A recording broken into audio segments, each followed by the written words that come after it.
Allô tout le monde, dans cette vidéo-là, j'aimerais ça parler du besoin de vouloir contrôler. Alors, dans les relations, c'est extrêmement destructeur. Et en général, dans tous les autres domaines de votre vie, ça va être destructeur aussi. Parce qu'on n'a pas le contrôle sur quoi que ce soit. Puis quand tu essaies de contrôler, ça va mener à la sorcellerie en fait. Le besoin de contrôler, c'est la séduction, c'est la sorcellerie.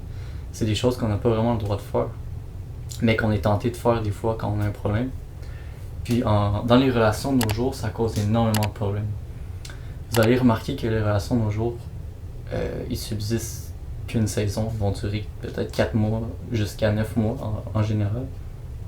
Il faudrait que je fasse une autre vidéo là-dessus aussi. Mais vraiment, c'est à cause que Dieu n'est pas dans la relation. Puis quand Dieu n'est pas dans la relation, ne veut pas, t'essaies de régler tout par toi-même.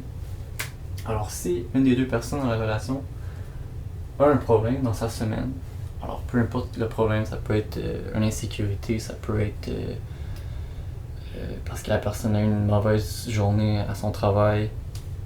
Ce qui arrive, c'est que veut pas dans la relation, elle va refléter le problème à toi. Puis toi, quand tu vas recevoir le problème dans tes mains, tu vas dire qu'est-ce qui se passe avec l'autre personne, qu'est-ce que j'ai fait, parce que tu vas te dire est-ce que c'est de ma faute. Ce qui va arriver, c'est que tu vas sûrement refléter le problème à l'autre personne. Tu vas renvoyer la balle dans son camp.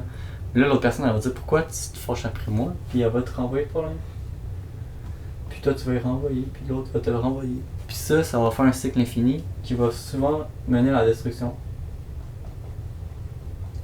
Fait que moi, personnellement, ça m'est arrivé souvent dans mes relations, parce que quand tu as trop le besoin de vouloir contrôler,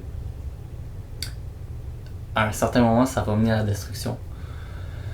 Puis ça m'est arrivé énormément de fois, jusqu'au moment que je décide de vraiment arrêter de vouloir contrôler mes relations. Parce que c'est vraiment quand tu confies pas tes problèmes à Dieu, en fait. Quand la personne elle t'envoie un problème, au lieu de refléter son problème, tu l'envoies à Dieu, à travers la prière. Tu pries à Dieu vraiment, aide-moi à comprendre ce qui se passe, je sais pas qu'est-ce qui arrive à telle ou telle personne, ou je sais pas qu'est-ce qui m'arrive aussi.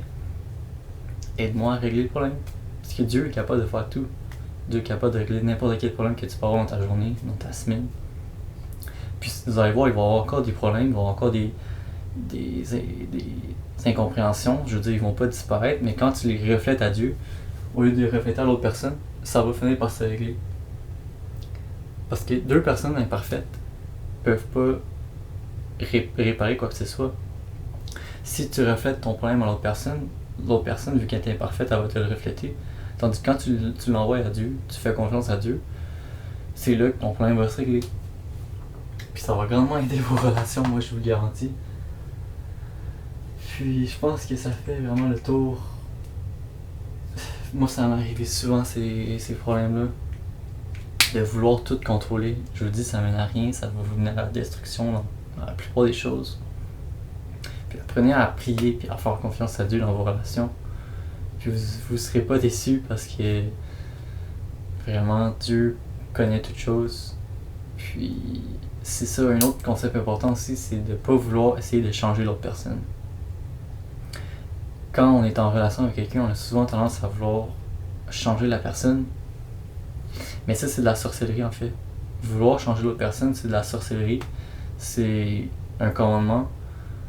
Ben, c'est peut-être pas directement un commandement, mais c'est à proscrire. Tout ce qui est vouloir changer l'autre personne, c'est pas bon. Puis le seul moyen que vous allez réussir à changer l'autre personne, comme je vous dis, c'est à savoir que ce sera pas nécessairement l'autre personne qui va être changée, mais c'est principalement vous. Quand l'autre personne vous envoie un problème, tu reflètes à Dieu à travers la prière, tu rentres dans ta chambre, puis tu commences à demander à Dieu qu'est-ce qui se passe. Puis, vraiment, Dieu va peut-être t'aider à changer à travers ça. Parce que des fois, c'est pas tout le temps l'autre personne le problème, ça peut être toi aussi qui perçois mal les choses. Puis, c'est ça, tu n'arriveras jamais à changer quelqu'un, c'est Dieu qui change les personnes à travers le Saint-Esprit. De la même façon que tu peux pas convaincre quelqu'un que Jésus-Christ est son sauveur, de la même façon que c'est par le Saint-Esprit que chaque personne est convaincue. Je sais pas si c'est clair, mais vraiment, c'est de faire confiance à Dieu, c'est ça un peu la conclusion. Alors j'espère que ça t'a béni. Je sais les relations c'est pas facile, mais c'est important de pas vraiment avoir le besoin de contrôler toute chose. Puis bonne journée à toi. Continue dans ta marche avec le Seigneur et Amen.